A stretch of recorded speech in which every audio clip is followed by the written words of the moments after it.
Thank you, everybody, for coming out here right before Labor Day weekend. I'm Jeff Nankoff with the Russia and Eurasia program here at CSIS, and it's my pleasure to welcome you to our discussion of Paul Schwartz's new report, which hopefully you got a copy of on the way in, Russia's Contribution to China's Surface Warfare Capabilities. We are at a moment right now where, as you all know, relations with both Russia and China are in a difficult spot, and I think a lot of us have been watching what that means in terms of developing bilateral cooperation between Moscow and Beijing. And that cooperation, of course, has accelerated in recent months thanks to the crises in the South China Sea and in Ukraine. But there are some structural features of this too, and it goes back in a lot of ways to before the start of these outbursts. And one of the ways that this cooperation has manifested itself has been an increased military and military technical cooperation between the two countries. It's an area where there was a lot happening a decade or so ago and then dropped off for a while. And it's only in the last couple of years that we've really seen it resuming. And so it's been wonderful for us here in the Russia and Eurasia program to have Paul Schwartz on board as a non-resident associate to work on specifically the nuts and bolts of Sino-Russian military cooperation. And the first fruit of Paul's affiliation with us, the first concrete fruit of that is this report here. And so I hope you'll have a chance to read it, and I look forward to the discussion that we're going to have here today. I think what we're going to do is we'll have Paul discuss the report for about 15 to 20 minutes, go through some of the data and some of the conclusions, and then we're going to have a little discussion up here. And in addition to Paul, we have my CSIS colleagues, Thomas Carrico, who's a senior fellow with the International Security Program and director of the Missile Defense Project here, and then Zach Cooper, who is a fellow with the Japan chair and an expert on Asian security issues. Tom is going to talk about some of the political aspects, particularly as it affects the United States and U.S. responses, and then Zach is going to give a little bit more of a regional perspective, how Asia as a whole views Sino-Russian military cooperation. And then when they're done, we're going to open it up to discussion, and hopefully we'll have a good back and forth with those of you here in the room. So with that, please turn off your ringing devices, and I'm going to turn the floor over to Paul Schwartz. Thanks a lot, Jeff. In 1996, Taiwan's then current president Lee Teng-hui was up for re-election. He had previously made statements indicating that he favored greater independence for Taiwan. Statements that had greatly disturbed China's leaders. Fearing that Taiwan might declare outright independence if he were re-elected, China's leaders decided that they needed to send a strong signal that Lee was taking Taiwan down a very dangerous path. So in March of 1996, they began conducting a series of live-fire missile exercises in the Taiwan Strait that disrupted maritime traffic. In response, the U.S. decided to act. So it dispatched 2 carrier task forces to the region. Faced with such an overwhelming display of force and lacking the means to effectively counter it, China's leaders were forced to back down, to accept a humiliating defeat. It was no accident that just a few short months later they entered into their first contract for advanced Sov-Remedy destroyers from Russia, the Sov-Remedy being designed specifically to attack and destroy U.S. aircraft carriers. Nor would this prove to be a one-time event. In fact, would you be surprised to learn that since the Cold War, Russian defense assistance has been crucial to the development of China's surface and anti-surface warfare capabilities. Nor has this been solely an historical phenomenon that even recently, in fact, over the last several years, in a few cases, Russian defense assistance has continued to play an important role in the development of China's maritime forces. Today, I'm going to lay out the case for this claim by addressing 3 related questions.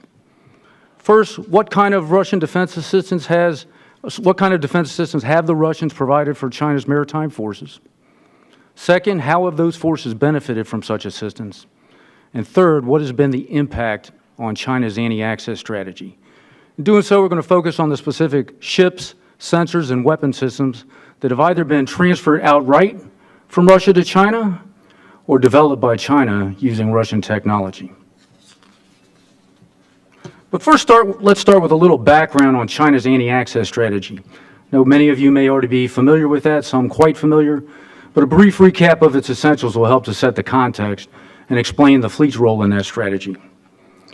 Over the past 200 years, China has faced the persistent threat of attack from the sea, first from the colonial powers, then the Japanese, and most recently from the U.S. Navy.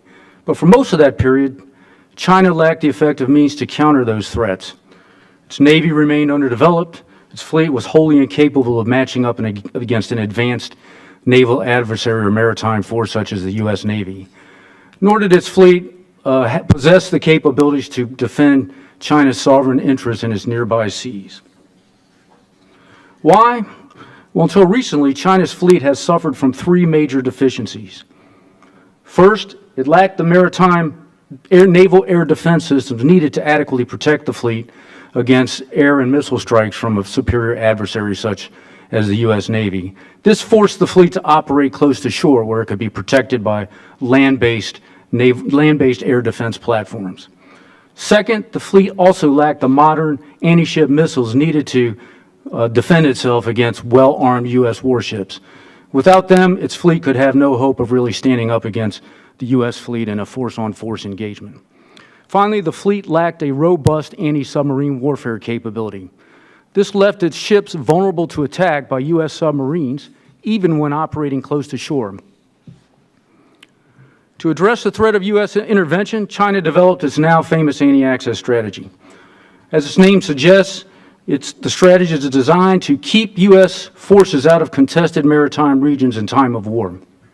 And it calls for dividing the Western Pacific into two distinct defensive tiers, as you can see on the chart. The inner tier runs from China's coast out to the first island chain, a distance of approximately 200 nautical miles. The outer tier extends that perimeter further out for a total distance of 1,200 nautical miles from China's coast out to what's called the second island chain. China's fleet is assigned different missions depending on the defensive tier involved. In the inner tier, the mission is to prevent U.S. forces from intervening in a future maritime conflict, such as one involving Taiwan. But also in that inner tier, its fleet is tasked to seize and maintain local sea control to allow for the conduct of military operations over those waters, such as would be needed to conduct an amphibious invasion of Taiwan. In the outer tier, by contrast, the fleet's mission is primarily to be one of sea denial, at least for the moment, although that is starting to change as we see China starting to develop its blue water naval capability.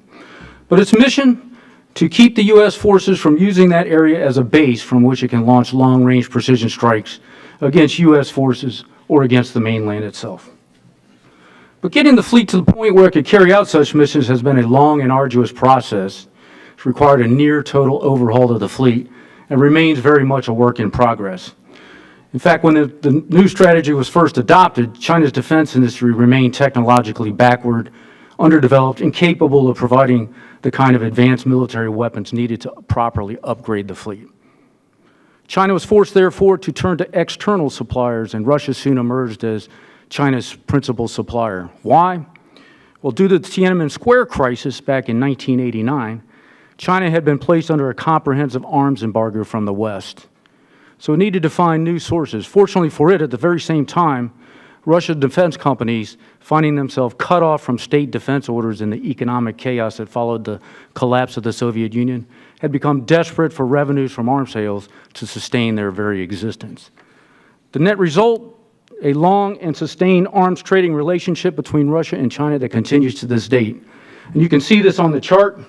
According to SIPRI, between 1992 and 2014, Russia's transferred over $30 billion in military equipment to China. And that probably significantly understates the true amounts, since SIPRI tends to track primarily the larger transactions. So let's take a closer look at Russian contribution. We'll start with surface warships, then we'll talk about anti-ship missile systems, and then we'll close with air defense platforms. Among the first steps taken on China's long road to modernization, the purchase of 4 advanced Sovremeny destroyers from Russia. At the time of their purchase, the Sovremeny was far and away the best warship in China's fleet and immediately provided several important benefits. First, the Sovremenies came equipped with Russian Sunburn anti-ship cruise missiles. These were the first truly modern ASCMs in China's fleet. They could fly at supersonic speeds of up to Mach 3.0, strike targets at long range up to 240 kilometers, and had great penetrating power. In fact, their proposed transfer created something of an uproar in Congress, where members urged the administration to try to block the transfer, which they tried, but they were unsuccessful in doing so. To guide the Sunburns to their targets, the Sovremenies came equipped with Russian bandstand radar systems. These advanced systems provide over-the-horizon targeting capability for the Sunburn and can surveil targets out to a range of 450 kilometers. According to naval expert Norm Friedman, they accomplished this by bouncing signals off of the troposphere. The Sovremenies also came equipped with advanced Russian Gadfly air defense systems, which was China's first true area air defense platform. Although its range was limited, it could provide protection for Chinese surface action groups and convoys out to a distance of up to 25 kilometers. Aside from the Sovremeny, the Chinese now build all of their own warships domestically, which is testament to increased self-sufficiency in its shipbuilding industry. But that should not mean that China's fleet has become totally self-sufficient or independent of Russian support. Far from it. For example, according to naval analyst Keith Jacobs, Russia's Jiangke-2 frigate reportedly benefited significantly from Russian design and development assistance provided by its Severnoy Design Bureau. China's maritime forces also rely extensively on Russian technology for both long-range precision strike and maritime air defense as well. Let's examine these contributions a little closer, starting with precision strike. Well, we already talked about the bandstand radar system, which was delivered with the Sovremeny. Well, the Chinese have now purchased dozens of these systems, and they're widely distributed across China's fleet, including on all of its latest and most advanced destroyers and frigates. In addition to the Sunburn, Russia has also transferred several other advanced ASCMs to China, anti-ship cruise missiles. These include the widely feared, Club Sizzler, hosted on Russian Kilo-class submarines that were previously transferred to China. Like the Sunburn, the Club Sizzler is a long-range sea-skimming anti-ship cruise missile and has a unique flight trajectory. For most of its flight path, it travels at subsonic speed to conserve fuel, but as it approaches the target, it accelerates to high supersonic speed of up to Mach 3.0, making it very difficult to intercept. In fact, reputable DoD sources have lamented and doubted whether the U.S. has the effective means to intercept this missile in flight. The Russians have also transferred sophisticated air-launched cruise missiles such as the KH-31 shown here. This is a long-range supersonic missile perfect for launching mass salvo attacks from the air against mass U.S. warships. According to SIPRI, the Chinese have now purchased over 900 of these and continue to produce them under license from Russia. More recently, Beijing has begun to develop a whole new generation of supersonic anti-ship cruise missiles of its own. According to experts, such as Richard Fisher, who follows the PLA very closely, they all appear to be based on formerly transferred Russian cruise missiles. The first is the YJ-18, but this is clearly a copy of the Russian Club Sizzler, which I just talked about. It employs the same two-stage subsonic, supersonic flight profile, which is a strong indicator of its Russian heritage.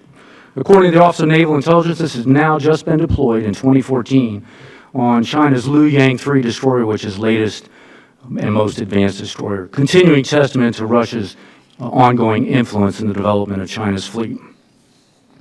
The second is the YJ-12. This appears to be an extended version of Russia's KH-31, the other missile I just spoke about. Like the 31, the YJ-12 is an air-launched cruise missile, high supersonic speed, and other similar flight characteristics. It will be deployed on China's H-6 bomber, which is a long-range strategic bomber, giving the PLA Naval Air Force extended reach well out into the far seas or the second island chain. At any rate, the emergence of a new generation of Chinese anti-ship cruise missiles, all based on Russian technology, is an ominous new development for the Western Pacific.